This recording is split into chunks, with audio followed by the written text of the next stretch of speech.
Semangat pagi teman-teman, pada video kali ini saya akan mengulas tentang 6 ide bisnis online yang bisa dikerjakan tanpa modal. Apa saja itu? Simak terus video ini sampai selesai.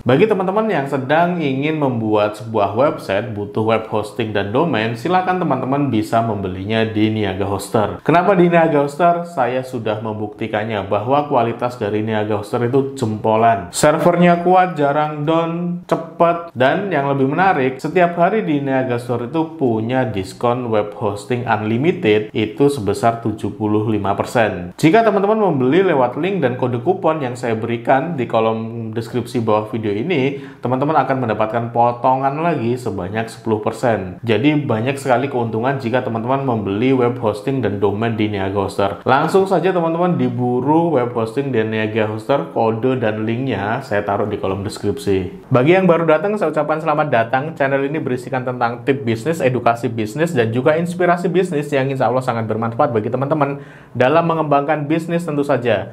So, jika teman-teman belum klik tombol subscribe, silahkan klik dulu tombol subscribe ada di bawah sini. Nyalakan juga tombol loncengnya, agar teman-teman mendapatkan update terbaru video dari channel ini. Ngomongin soal bisnis online, tentu saja dengan perkembangan digital saat ini, bisnis online ini menjadi salah satu peluang yang memberikan kesempatan bagi siapapun untuk meraih sukses di dunia digital ini. Karena memang kesempatannya itu sama. Asalkan teman-teman butuh punya akses, teman-teman bisa bergerak di bidang bisnis digital. Nah, ada beberapa bisnis digital yang bisa dikerjakan. Tentu saja ada banyak ya, tetapi kalau ngomongin bisnis digital mana sih yang tidak membutuhkan modal? Yang pertama adalah bisnis yang bergerak di bidang reseller ataupun dropshipper. Teman-teman, kalau teman-teman itu pengen memulai bisnis di platform digital, saat ini sangat terbuka lebar sekali untuk menjadi yang namanya reseller ataupun dropshipper. Nah, para pemilik barang atau yang produksi produk gitu ya, itu sebetulnya membutuhkan partner-partner untuk memasarkan produk mereka. Nah, sebagian besar dari mereka itu mencari partner pemasaran yang di sini tentu saja reseller ataupun dropshipper untuk membantu pasar mereka. Nah, tentu saja untuk menjadi reseller dan dropshipper ini ada beberapa syarat tergantung siapa atau produsen mana yang pengen teman-teman ajak kerjasama. Tetapi beberapa produsen atau yang punya produk itu juga memberikan keluangan atau keleluasaan ya, atau syarat yang mudah lah untuk menjadi si reseller ataupun dropshipper. Bahkan ada yang tidak harus mengeluarkan modal di sana. Nah, teman-teman bisa nyari supplier mana atau produsen mana yang kira-kira ketika teman-teman itu mau jadi resellnya atau menjadi dropshipnya itu tidak butuh modal di awal. Ada banyak kok. Nah, soal bagaimana cara memulai bisnis reseller dan dropshipper nanti akan saya bahas di video setelah ini. Ide bisnis yang kedua yang bisa dikerjakan tanpa perlu modal adalah menjadi freelancer.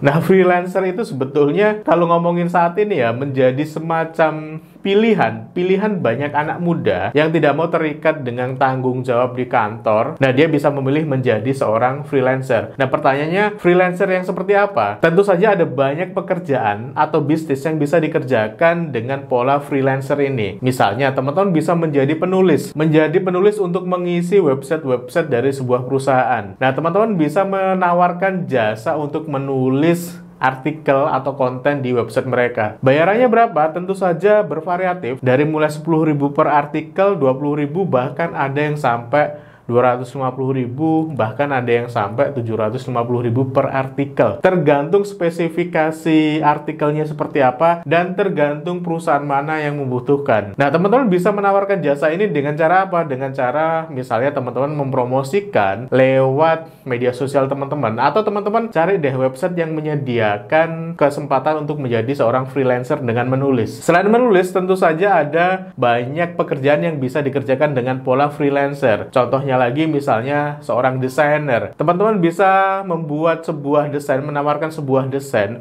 untuk perusahaan tertentu, misalnya untuk bikin logonya, atau bikin company profilnya, ataupun untuk bikin tool-tool marketingnya mereka. Nah, teman-teman bisa menawarkan beberapa jasa teman-teman itu di beberapa platform freelancer ya. Ada banyak di Indonesia, salah satunya misalnya 1000 atau 1000 Lancer. Nah, teman-teman bisa daftar di sana terus menawarkan jasa yang teman-teman pengen jual lewat platform itu. Baik itu misalnya menulis kalau memang hobinya nulis atau ahlinya nulis, ataupun desain, ataupun misalnya dengan menyediakan stok-stok foto ataupun video. Nah, teman-teman bisa menjadi seorang freelancer yang notabene untuk menjadi seorang freelancer, teman-teman tidak butuh modal. Ide bisnis yang ketiga adalah menjadi atau tergabung ke program afiliasi. Afiliasi ini apa sih? Nah, gampangannya mirip-mirip dengan reseller, tetapi memang produknya rata-rata sebagian besar ya, itu ada produk digital dan ada beberapa produk yang fisik. Nah, teman-teman daftar ke beberapa platform atau perusahaan yang menyediakan link afiliasi atau pola-pola bisnis afiliasi. Cara kerjanya,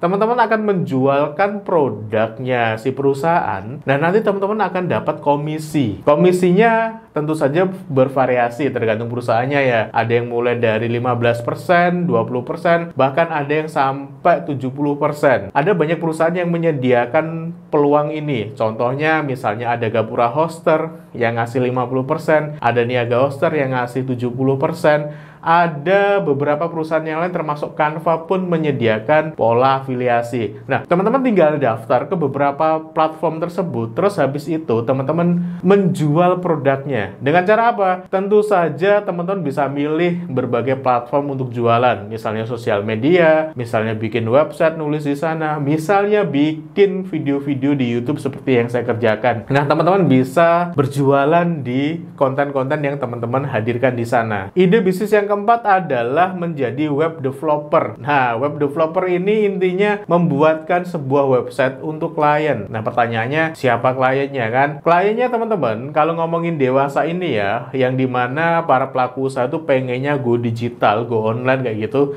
Ya, salon kliennya tentu saja para pelaku usaha. Teman-teman bisa menawarkan jasa untuk membuatkan website mereka. Berapa harganya? Bervariatif juga tergantung teman-teman mau menjual berapa. Paling tidak mulai dari 1 jutaan sampai ke 2,5, atau bahkan kalau ini memang full custom itu bisa puluhan juta, tergantung website seperti apa yang teman-teman tawarkan. Nah, untuk memulai bisnis web developer ini sebetulnya tidak dibutuhkan modal yang banyak, atau aku bilang dengan 0 modal pun bisa mengerjakannya. Cukup teman-teman mencari klien nanti disuruh DP 60%. Nah, si 60% ini bisa kita belikan hosting dan domain, terus kita cari misalnya template-template yang gratisan, atau misalnya kita beli template untuk website ya, habis itu templatenya kita bisa pakai untuk klien-klien kita. Paling tidak teman-teman, untuk memulai bisnis web developer ini, teman-teman bisa menggunakan modalnya dari konsumen. Dari mana? Dari uang muka yang mereka berikan. Nah, setelah jadi websitenya, akses websitenya teman-teman kasih ke konsumen, nanti teman-teman bisa dapat kekurangan pembayarannya. Ini aku bilang menjadi salah satu peluang bisnis yang cukup menarik, karena basicnya yang butuh itu banyak. Kalau teman-teman tanya pelaku usaha itu sudah punya website semua, tentu saja belum. Masih banyak sekali pelaku usaha yang belum punya website, dan itu peluang tentu saja. Di sisi lain, selain kita bikin websitenya, sebetulnya ada bisnis turunan nanti, itu dengan mengelolanya. Mengelola dengan cara apa? Dengan cara optimasi, dengan cara menulis artikel. Nah, itu bisa teman-teman juga jual dalam paketan, misalnya untuk membuat sebuah website. Ide bisnis berikutnya adalah menjadi admin media sosial, atau semacam mirip-mirip dengan digital agency lah. Teman-teman menawarkan jasa ke para pelaku usaha atau siapapun untuk memaintenance media sosial mereka, mulai dari membuat konten sampai upload, sampai bagaimana cara mengoptimasinya. Bisnis ini bisa dikerjakan, sangat mungkin bisa dikerjakan, karena banyak sekali perusahaan-perusahaan yang aku bilang ya mulai tumbuh dan gede, yang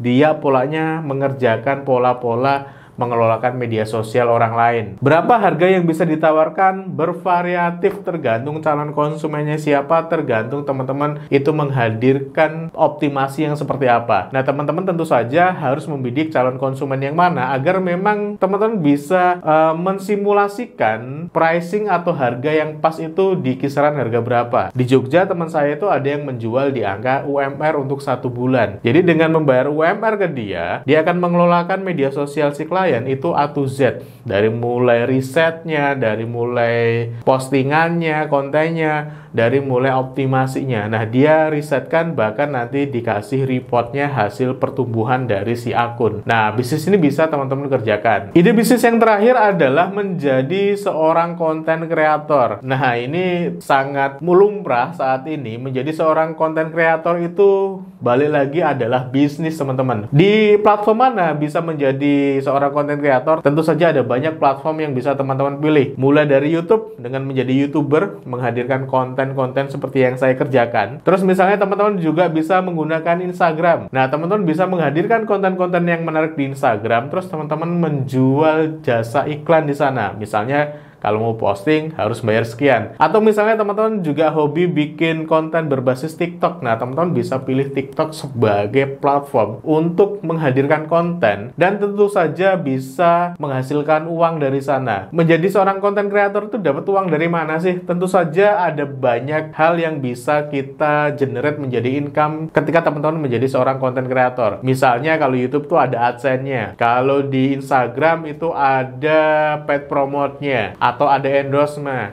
atau misalnya TikTok juga ada paid promote-nya atau endorse-nya. Nah, teman-teman bisa menggunakan jalur itu untuk menghasilkan uang dari sana. Ataupun misalnya nanti teman-teman itu tergabung dengan afiliasi, teman-teman bisa menjual link afiliasinya. Ataupun misalnya teman-teman itu nanti punya produk sendiri, teman-teman bisa menjual produk sendiri di platform yang telah teman-teman pilih untuk menjadi seorang konten kreator. Nah, itulah 6 ide bisnis yang bisa teman-teman kerjakan dengan cara online, digital, di era saat ini ya. Dan teman-teman bisa mengerjakannya dengan tanpa modal. Ya, tidak banget tanpa modal ya sebetulnya. Paling tidak teman-teman bisa mengerjakannya dengan handphone yang teman-teman miliki. Punya handphone, punya akses internet, teman-teman sudah bisa berjualan online. Nah, semoga teman-teman 6 ide bisnis tadi memberikan gambaran teman-teman mau menjalankan bisnis apa. Jika teman-teman belum klik tombol subscribe, silahkan klik dulu tombol subscribe ada di bawah sini, nyalakan juga tombol loncengnya agar teman-teman mendapatkan update terbaru video dari channel ini. Saya Imam Safi, kita jumpa lagi di video-video berikutnya. Bye-bye.